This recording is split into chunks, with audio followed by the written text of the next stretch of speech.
Assalamualaikum warahmatullahi wabarakatuh. Selamat pagi Mas Bro dan Mbak Sis. Kembali lagi di Semandung Podcast. Gak podcast, gak asik.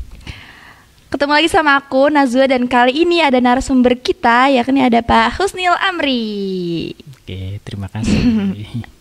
Pak Husnil Amri ini di SMA Negeri 1 Kedunguni sebagai Wakahumas. Bener gak Pak?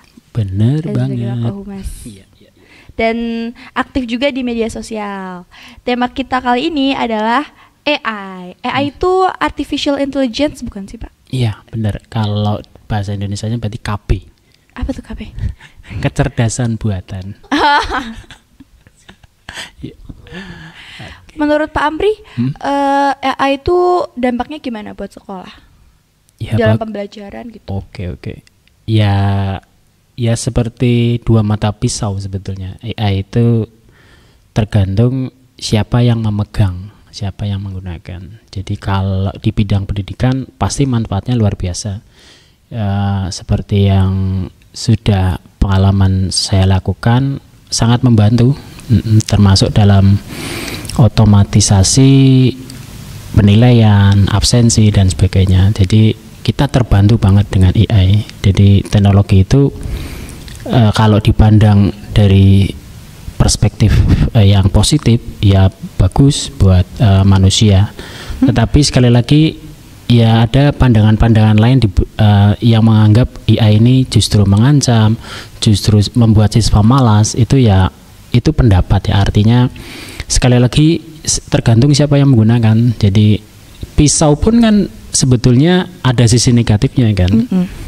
Bisa digunakan untuk, mohon maaf misalnya untuk melukai, mencederai. Tapi kan pisau kalau dipandang sebagai perspektif yang positif, apalagi seorang chef, itu kan manfaat sekali ya untuk motong buah. Bayangkan chef udah ada pisau, gimana dia? Ayo.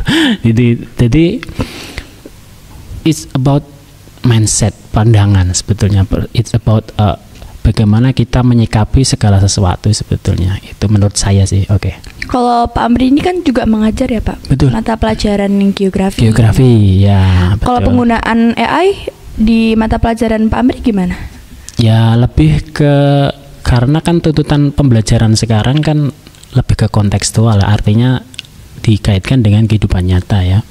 Sedangkan waktu kita kan tidak banyak keluar. Jadi anak sebetulnya dengan kemajuan AI ini kita kan terbantu banget, serius terbantu banget dengan AI ini. Jadi kita mau pembelajaran, bahkan kalau dalam artian pembelajaran 24 jam ya, sehari penuh itu pun bisa dengan adanya AI. Artinya kita bisa lewat media sosial, lewat WA dan sebagainya, bahkan lewat Zoom, bahkan lewat aplikasi-aplikasi yang mendukung pendidikan itu banyak sekali. Jadi kalau diurai yang saya lakukan, contohnya pada saat pandemi terutama itu sangat terbantu sekali dengan adanya teknologi ya, apalagi AI dan sebagainya yang perkembangannya menurut saya bagus ya. Jadi saya terbantu sekali dengan adanya AI, termasuk tugas saya sebagai seorang humas itu sangat terbantu dengan adanya AI. Jadi kalau saya akan membuat misalnya pengumuman dan sebagainya, itu saya sangat terbantu dengan adanya AI. Kemudian pembelajaran dan sebagainya, pengumpulan ya. Kan sekarang siswa kan kalau mengumpulkan tugas kan tidak harus dalam bentuk fisik ya, artinya bisa dalam bentuk digital dan sebagainya. Kita ada LMS dan sebagainya itu. Jadi di sekolahan kan juga ada SIAKA dan sebagainya. SIAKA dan sebagainya itu juga sangat terbantu adanya dengan teknologi itu ya. Termasuk AI itu sendiri, iya itu. Terkait SIAKA, nah Mas Bro dan Mbak Sis sudah tahu belum nih kalau di SMA Negeri 1 Kedunguni itu ada aplikasi SIAKA. SIAKA itu kepanjangannya kalau nggak salah Sistem Informasi Akademik ya, Pak, ya? Benar sekali. Berarti dengan penggunaan AI ini berdampak besar, yang manfaatnya besar banget ya buat pembelajaran Pak Amri ini. Benar, iya. Jadi salah satunya ketika sekali lagi Najwa kan juga Najwa ini kan juga sering saya tinggal ini misalnya karena saya pekerjaan saya sebagai humas kan juga banyak keluarnya, artinya tugas-tugasnya kan juga bisa terselesaikan juga tidak walaupun ketemu tatap muka langsung kan. Artinya keterbatasan-keterbatasan yang dulu sulit dipecahkan ini dengan adanya IA mudah sekali, dengan terbantu dengan IA, misalnya membuat tugas, kemudian platformnya, jadi terbantu banget pokoknya gitu. Tapi emang sih Mas Bro dan Mbak Sis, Pak Amri ini kan mengampu pelajaran geografi sekaligus mengemban tugasnya sebagai Wakahumas. Jadi dan kebetulan aku juga kan diajar sama Pak Amri ini di pelajaran mata geografi, dan Pak Amri tuh sering banget kayak nggak masuk kelas gara-gara mengemban 2 tugas ini. Jadi Pak Amri ini pengalaman udah banyak banget dong. Udah pakai AI dari lama ya Pak berarti? Ya sejak Gemini sebetulnya ya. Jadi Gemini muncul itu sekitar tahun 2001 itu saya sudah ngikuti. Jadi ketertarikan saya AI itu sebetulnya lebih ke ketertarikan saya sejak SMA akan teknologi sebetulnya. Jadi ketertarikan akan teknologi membuat saya rasa ingin tahunya besar. Jadi walaupun saya sudah menjadi guru, jadi terus saya belajar. Jadi sampai sekarang pun kalau teman-teman boleh tahu itu saya masih ambil kursus sampai sekarang. Aduh. 1 minggu sekali saya belajar dengan seseorang yang saya anggap lebih mampu dibanding saya. Jadi makanya dilarang itulah orang ngumpul bareng dengan teman senasib itu, maksudnya seperti itu. Artinya kita itu kalau mau berkembang, jadi ada konsep namanya growing mindset ya. Jadi growing mindset itu pemikiran untuk selalu bertumbuh. Jadi bukan fixed mindset, lawannya fixed mindset. Jadi kalau kita mau menjadi seorang yang mau terus berkembang, bertumbuh, ya kita harus mau belajar. Jadi ketika saya ngomong sama murid-murid saya untuk selalu belajar hal-hal baru, ya saya sendiri melakukan. Jadi jangan terus kita itu jargoni ibaratnya. Jargon itu apa? Jargon itu ibaratnya bisa ngajar ora iso nglakoni. Oh. Jadi kita betul-betul apa yang saya ucapkan ya saya lakukan.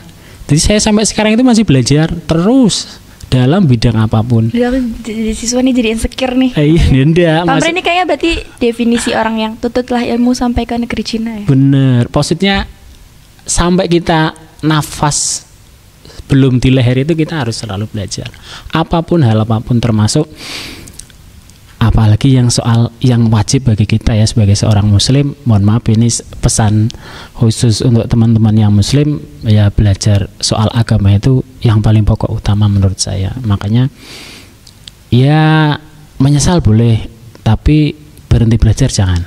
Gitu. Jadi misalnya kan kita kok dari dulu kita belajar, ya jangan merasa seperti itu. Kalau masih bisa kenapa tidak? Menurut saya seperti itu. Oke. Kalau masih bisa? Kenapa tidak? Kenapa tidak? Iya. Berarti Pak Amri ini udah minat sama teknologi itu dari SMA? Ya, jadi saya masuk kelas 1 itu dulu. Saya kan lulusan SMA di Kedung ini juga ya, Semandung. Iya, Semandung juga dulu tahun 2000. Jadi masuk 98 itu komputer masih jadul banget ya. Jadi basisnya TEK dulu. DOS, kamu enggak tahu pasti. Iya sih, emang enggak tahu. Tahu ya, DOS ya. Jadi enggak tahu ya. Jadi dari DOS kemudian ke Windows, jadi tampilannya itu berubah dari yang tadinya hanya basisnya teks berubah jadi grafik atau gambar yang menarik sekali. Jadi itu yang membuat saya tertarik. Jadi dulu muncul pertama kali itu Windows 98, wah luar biasa. Jadi semua effort saya itu ke situ, pengen banget belajar. Jadi mulai dari situlah bertumbuh keinginan saya. Jadi menurut saya itu kalau dikatakan orang-orang Indonesia itu bodoh, IQ-nya 80 itu nonsen. Jadi orang itu bisa berkembang, bisa bertumbuh itu ya tergantung kemauan sebetulnya. Jadi kalau ada kemampuan ya akan tumbuh terus. Jadi nggak bisa disamaratakan. Nggak bisa. Jadi kalau ada yang mengatakan kita itu fix hanya IQ-nya sekian, ya berhenti sudah, ya enggak bisa seperti itu. Itu pandangan-pandangan yang salah di dalam dunia pendidikan. Menurut saya, kalau kita mau terus growing, mau bertumbuh, ya kita harus selalu belajar apapun itu, ya di bidang apapun, termasuk tidak hanya agama saja. Jadi karena kita hidupnya di dunia, ya kita harus ada kemauan terus, termasuk dalam balance dunia akhir. Ya benar ya. Jadi ini tuh sebetulnya bertumbuh dari saya sejak kecil ya. Kalau saya boleh cerita ini sedikit. Ya nggak apa-apa dong. Jadi kebiasaan ini dimulai dari kebiasaan senang membaca menurut saya. Jadi kebiasaan senang membaca itu membuat kita rasa ingin tahunya besar, bukan main. Jadi saya syukur alhamdulillah dilahirkan dari seorang ibu, seorang pengajar, pendidik juga. Ibu saya itu ngajar di MI ya. Bapak saya ngajar di SMP ya atau MTS. Jadi ibu itu karena mengajar ya sering bawa-bawa buku baru ke rumah. Jadi saya baca, saya pokoknya seneng baca. Jadi kebiasaan membaca ini akhirnya menumbuhkan keinginan tahu saya untuk, sebab apa, yang namanya orang bodoh itu ignorant, tidak ada batasnya. Jadi dia merasa pede dengan kebodohannya. Tetapi orang yang belajar dari sedikit demi sedikit itu dia akan awalnya memang sombong, awalnya dia itu merasa mampu, tetapi lama-kelamaan semakin dia banyak belajar, semakin dia merasa tidak banyak hal yang dia tidak tahu. Itu kalimat yang diucapkan oleh Einstein sebetulnya. Jadi semakin kita banyak tahu, justru kita itu semakin merasa tidak banyak tahu. Bingung deh? Bingung sih. Bingung sih, makanya kamu pelajari itu. Jadi jadi ignorant, kebodohan itu memang tidak ada batasnya. Tapi ketika kita belajar terus menerus untuk bertumbuh, kita itu merasa nggak ada apa-apanya, serius. Kita itu semakin banyak baca buku, semakin bertumbuh, kita itu merasa kok ternyata yang kita ketahui tidak ada apa-apanya ya gitu. Iya, jadi kita pepatah di atas langit masih ada langit. Jadi orang pintar itu justru merasanya masih ada yang lebih pintar lagi. Jadi ada batasnya yang namanya kecerdasan itu. Jadi kalau kebodohan tidak ada batasnya. Makanya Imam Syafi'i ketika berdebat dengan orang bodoh kapok dia.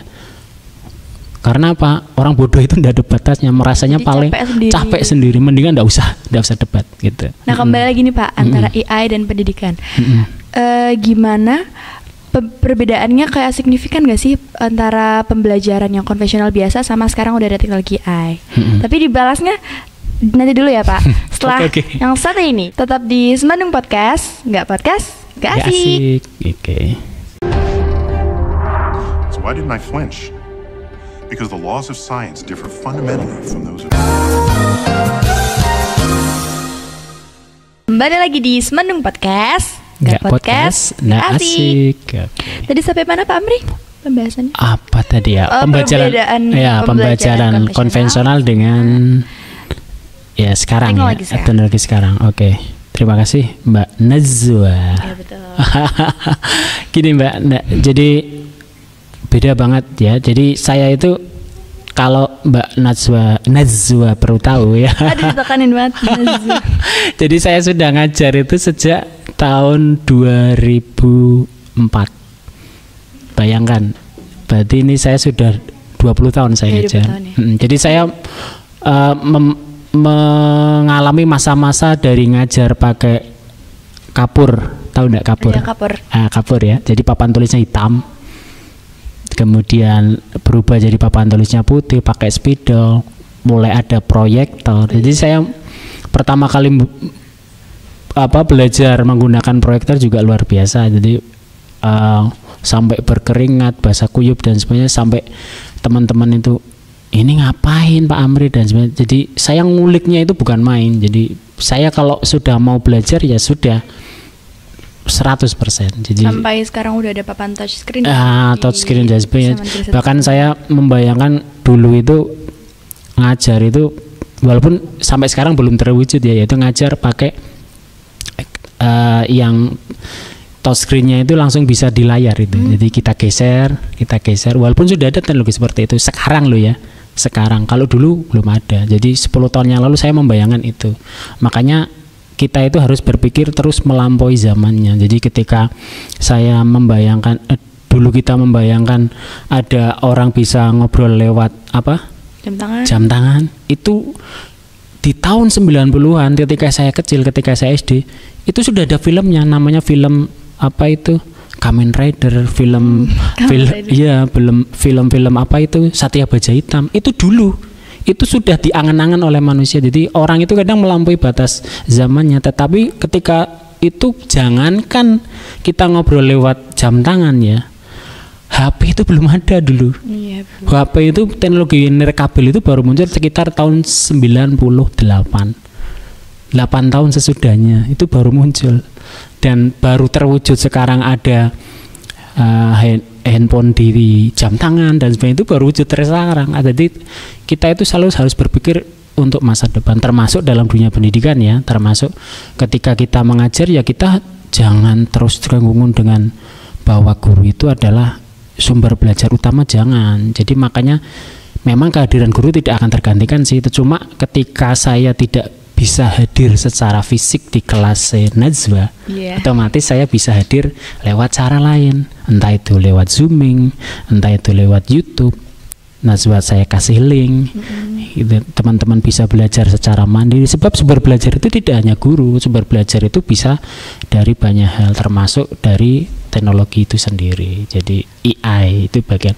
Jadi tergantung kita sebetulnya bagaimana memanfaatkan teknologi itu sendiri. Jadi jangan sampai salah guna, itu ibaratnya seperti itu. Jadi malpraktek ya ibaratnya seperti itu, jangan sampai. Jadi segala sesuatu itu memang ada manual booknya, termasuk nanti yang saya harapkan dengan perkembangan AI ini ada semacam buku etika penggunaan AI. Yang saya harapkan seperti itu. Sebab yang terjadi sekarang kita itu kadang munculnya plagiarisme, jadi plagiat ya, munculnya orang-orang yang tidak bertanggung jawab membuat karya tulis hanya menjiplak karya orang lain itu karena tidak adanya dikedepankannya etika. Jadi kita itu di dalam dunia pendidikan apalagi kita harus mengedepankan etika. Jadi segala sesuatu itu harus ada manual booknya, ada buku panduannya. Misalnya manusia itu kan manual booknya apa coba? Al-Quran. Kalau seorang muslim ya, bagi umat muslim. Sama seperti misalnya kamu beli HP, ada dapat manual book enggak?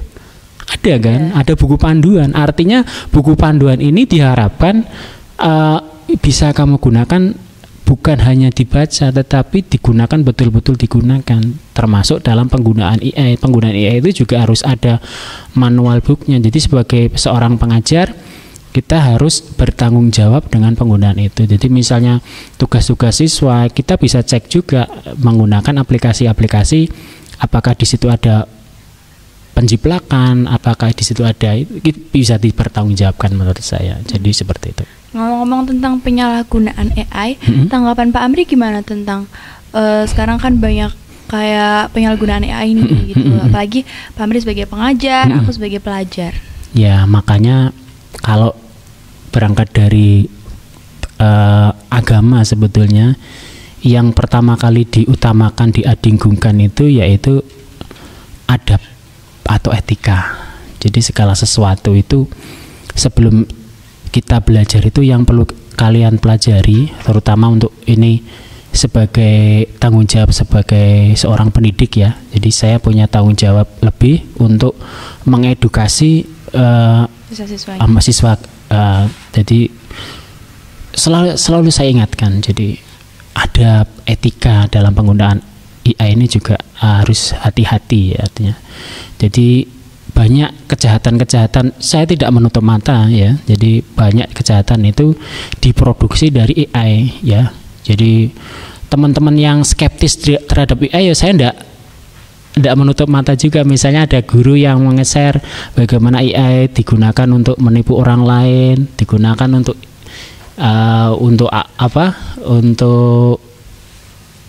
menjahili temannya, kemudian mengerjain temannya atau mantan pacarnya. Itu juga ya kita ya kembalikan ke pribadi masing-masing sebetulnya. Jadi kalau kita berangkatnya beragamanya baik, sholatnya baik, insya Allah ketika kita mau melanggar etika dan adab itu kita mikir.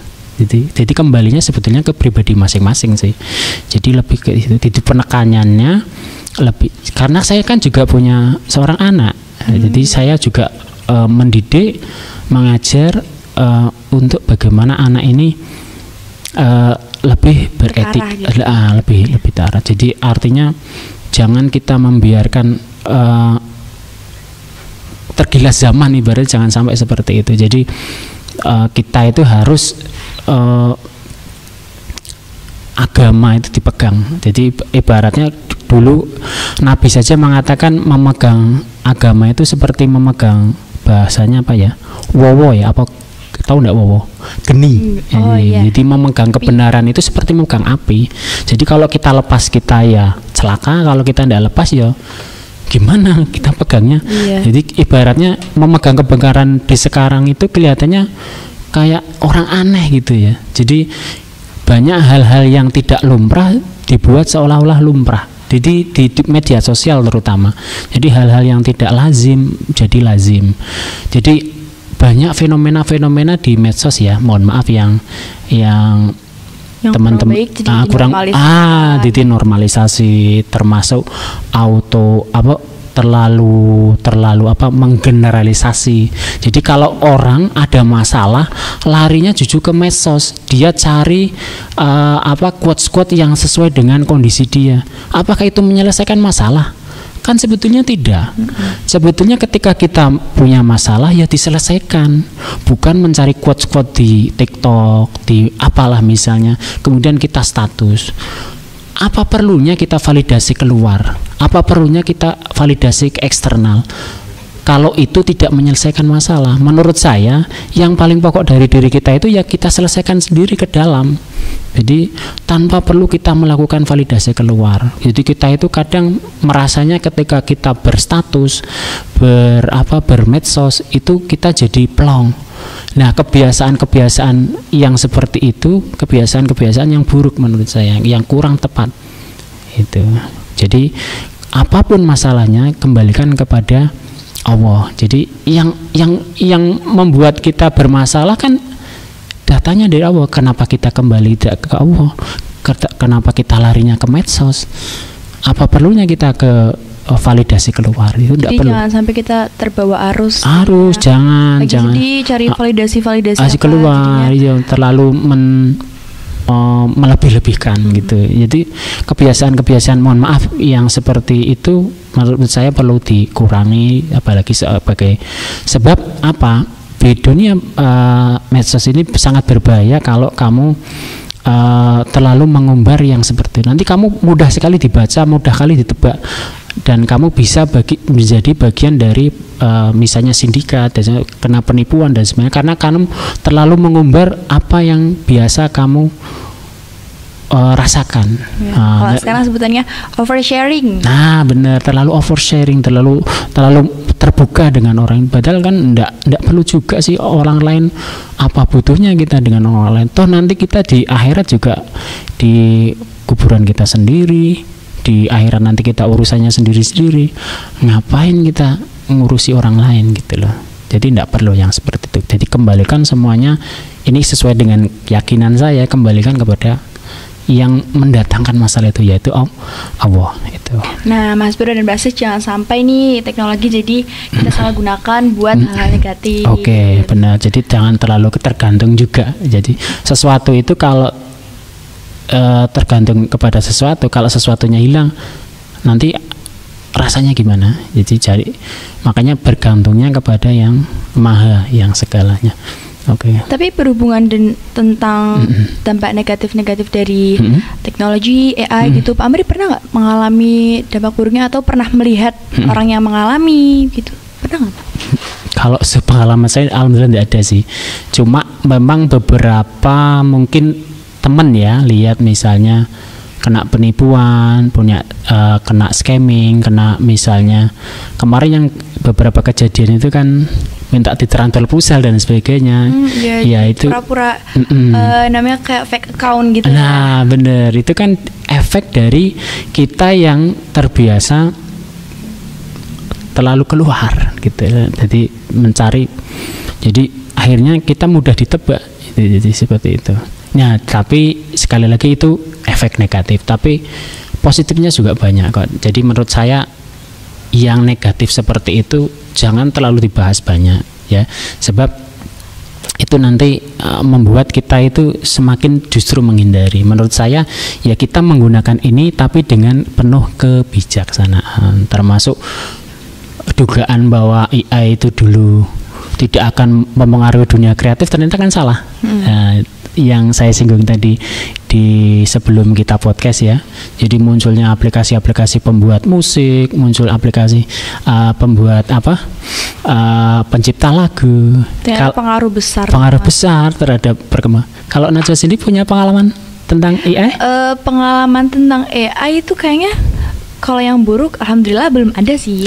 Tapi pernah lebih ke penyalahgunaan AI misalnya buat orang misalnya, karena yang baru-baru ini ya mungkin Mas Bro dan Mbak Sis tahu di sosial media itu ada kayak artis luar negeri gitu Pak. Oh, siapa itu? Yang kayak ngeparodiin lagu tentang bahasa Jawa, padahal kan dari luar negeri. Mungkin teman-teman tahu Billie Eilish. Itu aku sempat lihat videonya itu kaget banget.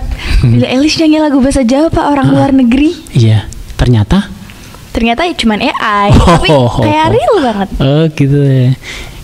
Oke. Jadi tertipu nih ceritanya. Iya, tertipu. Iya.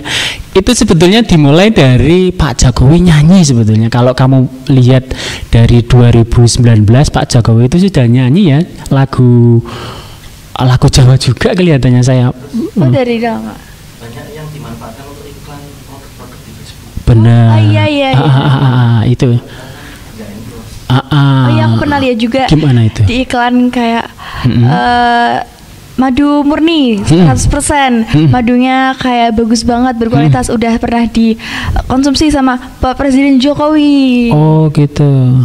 Padahal sejak kapan ya Pak Jokowi seorang presiden konsumsi madu terus di-endorse iklan madu tuh? Itu gambarnya Pak Jokowi sebenarnya? Iya, sambil kayak konsumsi madunya gitu. Ampun dah, iya.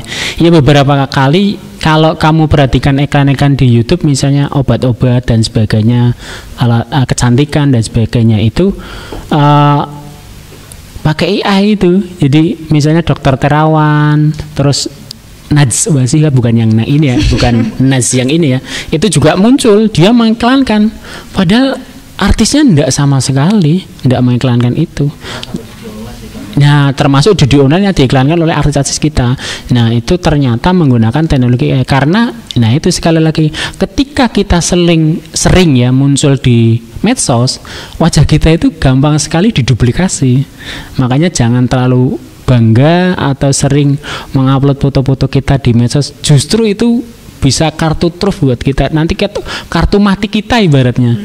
Jadi itu nanti wajah kita digunakan untuk AI, kemudian untuk menipu teman-teman kalian. Nah, untuk bilah minta jangan sampai itu. Itu sisi negatif. Jadi ya di sebisa mungkin ya kembali ke etik tadi, etika ya. Jadi perlu kelihatannya ada regulasi yang dibuat oleh pemerintah dalam penggunaan AI itu sendiri. Jadi termasuk dalam dunia pendidikan misalnya nanti kita duduk bersama dengan siswa ngobrol kira-kira biar siswa tetap yang namanya baca buku itu tetap perlu, belajar secara konvensional juga perlu, misalnya menulis itu juga perlu, bagian dari sebuah pendidikan itu juga tidak boleh dilewati. Makanya ketika saya masuk kelas kemarin, kalau Mbak Najwa masih ingat, di situ saya tetap menekankan bahwa proses belajar itu tetap perlu. Jadi siswa membaca, menulis, membuat mind mapping itu kan proses dari mempelajari materi dengan cara cepat. Dengan cara apa? Membaca, menulis, kemudian membuat sketsa, membuat gambar. Maksudnya apa? Proses-proses konvensional yang seperti itu tetap dibutuhkan dalam dunia pendidikan. Baru nanti hasilnya, outputnya itu dalam bentuk digital. Nanti tugasnya saya suruh upload di LMS, di CAK misalnya. Jadi pengumpulannya saja yang digital, tetapi proses pembuatannya, proses menulis, proses membuat, memvisualisasikan, semua prosesnya harus dilewati secara konvensional. Jadi kita itu memadukan sebetulnya. Jadi bukan mengkotak-kotakkan, oh konvensional itu ketinggalan zaman, enggak. Kehadiran guru juga diperlukan. Kalau sekali lagi ini karena saya terhambat sebagai tugas sebagai seorang waka, itu beda lagi ya. Tetapi sebisa mungkin saya untuk bisa selalu hadir sebetulnya, pengennya hadir kalau saya bisa duplikasi, saya bisa fotokopi itu pinginnya saya di dua tempat. Saya rapat ya saya juga ngajar. Pinginnya seperti iya membelah diri. Iya, cuma kan saya nggak bisa. Jadi mohon maaf sekali lagi ini sambil di depan teman-teman Najwa yang lain. Mohon maaf itu mungkin kekurangan Pak Amri selama ini. Nah, mudah-mudahan saya bisa perbaiki sebab kehadiran saya juga tetap diperlukan, tidak tergantikan dengan. Tapi memang sih pembelajaran konvensional tuh kayak misalnya nyatat materi secara buku langsung tuh lebih nyantol gitu ke otak. Bener, karena itu kan bagian dari proses dari belajar, menulis, membaca literasi itu bagian proses dari yang harus dilewati. Jadi kita itu jangan berfokus dengan hasil akhir sebetulnya. Ya boleh fokusnya ke output ya, tetapi proses juga jangan dilewati sebab proses ini adalah hal yang perlu dilewati oleh seorang siswa. Jadi nanti pengalaman, experience ini akan kamu kenang sepanjang masa. Jadi seperti itu. Nah, tentang dampak besar adanya AI teknologi ini, gimana Pak respon guru-guru dan langkah guru-guru dalam mengikuti perkembangan zaman ini? Tapi jangan dijawab dulu, kita akan kembali lagi setelah ini di Semandung Podcast. Nggak podcast, nggak asik. Okay. Do you mind if I get a photo? Sure. I'm a big fan.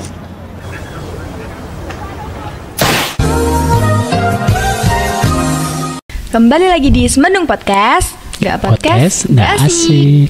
Tadi sampai di respon dan langkah-langkah guru dalam menghadapi teknologi ini, AI. Ya, respon kita teman-teman di Semandung positif ya. Jadi kemarin alhamdulillah Pak Amri diberi kesempatan oleh Pak Antama selaku kurikulum untuk sharing tentang bagaimana penggunaan AI secara lebih proporsional dan tepat sasaran. Artinya ketika kita menggunakan AI itu menggunakan persona yang baik, perintahnya itu jelas, itu nanti hasilnya juga lebih signifikan, lebih ibaratnya dalam bahasanya itu lebih mendalam, lebih deep learning ya. Jadi yang jargon Menteri baru kita sebagai Pak Mufti itu ya, Pak Mufti sebagai Menteri Pendidikan di situ menggaungkan tentang yang namanya deep learning. Jadi deep learning ini lebih pembelajaran yang lebih mendalam dan luas sebetulnya. Jadi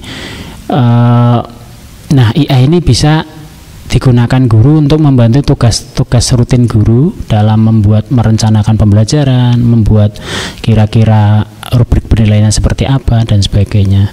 Tapi sekali lagi AI itu tidak bisa menggantikan peran guru ya. Jadi guru tetap kehadiran guru juga tetap dibutuhkan oleh siswa. Cuma pekerjaannya yang terbantukan, dimudahkan, termasuk dalam otomatisasi penilaian itu terbantu sekali. Jadi saya sudah sejak lama menggunakan yang namanya Quizzes. Yang biasa teman-teman Najwa gunakan itu salah satu di situ juga ada AI generatifnya. Jadi ada alat bantunya yang digunakan untuk kita ketika membuat soal yang hot, soal yang lebih mengajarkan berpikir tingkat tinggi dan sebagainya. Jadi dimulai dari pembelajaran sebetulnya. Kemarin juga kami guru-guru di SMA Negeri 1 Gedung ini mendapat pelatihan tentang bagaimana menciptakan pembelajaran yang lebih hot. Ya, jadi bukan hanya asesmen yang hot saja, tetapi dimulai dari pembelajaran yang hot. Jadi pembelajaran yang hot ini juga penting untuk siswa. Jadi pembelajaran yang menuntut siswa berpikir lebih tinggi, lebih keras gitu. Bagaimana siswa ini tidak hanya menjadi malas karena adanya AI, justru dengan adanya AI mereka merasa lebih fun dan sebagainya, lebih senang gitulah ya. Oke. Kalau respon guru tuh ada yang menentang gitu nggak Pak? Apalagi kan dalam pembelajaran suka ada tantangan nih pakai teknologi. Ya ada juga sih. Jadi di beberapa itu ada yang menganggap ya ini soal perspektif juga ya. Jadi ada yang menganggap ini adalah yang membuat siswa malas. Jadi ya itu sebetulnya sebuah labeling ya. Ya mungkin ada yang seperti itu, yang siswa yang hanya plagiarisme, artinya dia plagiat, meniru betul mengandalkan itu semua. Sebetulnya kembalinya ke etik ya. Jadi kalau kita terbiasa mengutamakan etika, ya kita sebisa mungkin jangan melakukan hal yang melanggar etika, jadi seperti itu. Jadi sebetulnya kembalinya ke diri kalian sendiri. Jadi ketika kamu berbuat seperti ini, nanti juga kembalinya ke kamu. Jadi saya itu punya semacam keyakinan, apapun yang kita lakukan keluar kepada orang lain, termasuk ketika berbuat yang baik ke orang lain, itu sebetulnya kita itu sedang berbuat atau bermanifestasi terhadap diri kita sendiri. Jadi kebaikan itu akan kembali kepada diri kita, termasuk kita ketika tidak melanggar, ketika kita mematuhi aturan, itu sebetulnya kembalinya kebaikannya untuk kita sendiri. Jadi seperti itu. Jadi mohon maaf. Minum dulu Oke. Oke. Mulai di ujung ya.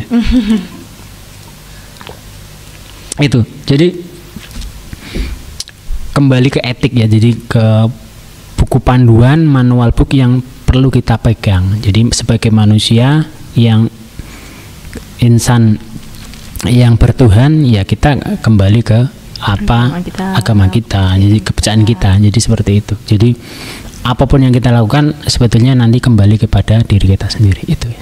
Oke. Jadi sebenarnya dari AI ini tuh kadang tantangannya lebih ke siswanya jadi ketergantungan. Bener. Gitu, tapi positifnya juga jadinya pembelajaran lebih fun gitu ya. Benar. Jadi misalnya dengan aplikasi-aplikasi yang edukatif, misalnya siswa disuruh membuat kemarin mind mapping itu ya. Nah itu kalau digitalkan kan bisa lebih asik kalau pakai Canva sebetulnya. Iya sebenarnya. Iya, jadi yang bikin asik, yang bikin itu kita. Jadi termasuk kenapa kita tidak bahagia, ya yang bikin kita sendiri, termasuk itu. Jadi kembali semuanya kita. Jadi pembelajaran sehari-hari kenapa tidak asik, ya kembali ke kita. Kenapa tidak asik, gitu loh. Jadi jangan bertanya kepada rumput yang bergoyang ya. Jadi tanyakan kembali diri kita apa yang terjadi dengan kita. Oke.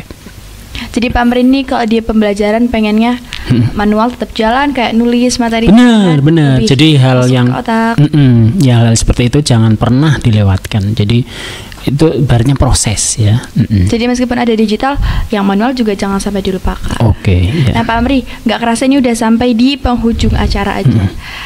Ada nggak closing statement dari Pak Amri nih tentang topik kita, tentang teknologi, tentang AI? Apalagi aku sebagai pelajar yang nanti pasti di masa depan teknologi itu lebih berkembang lagi. Iya. Ya oke, terima kasih. Jadi ya kembali untuk teman-teman di Semandung tercinta dan teman-teman yang sudah di luar sana yang sudah artinya terjun di masyarakat ya, artinya yang diingat oleh siswa itu betul bukan pelajaran. Mungkin kalau pelajaran pasti lupa. Jadi saya itu pelajaran yang diberikan dulu guru-guru saya di Semandung mungkin hampir semuanya lupa semuanya. Tapi yang saya ingat adalah sikap baik guru saya, kata-kata baik guru saya. Jadi yang diingat itu termasuk di closing statement hari ini. Jadi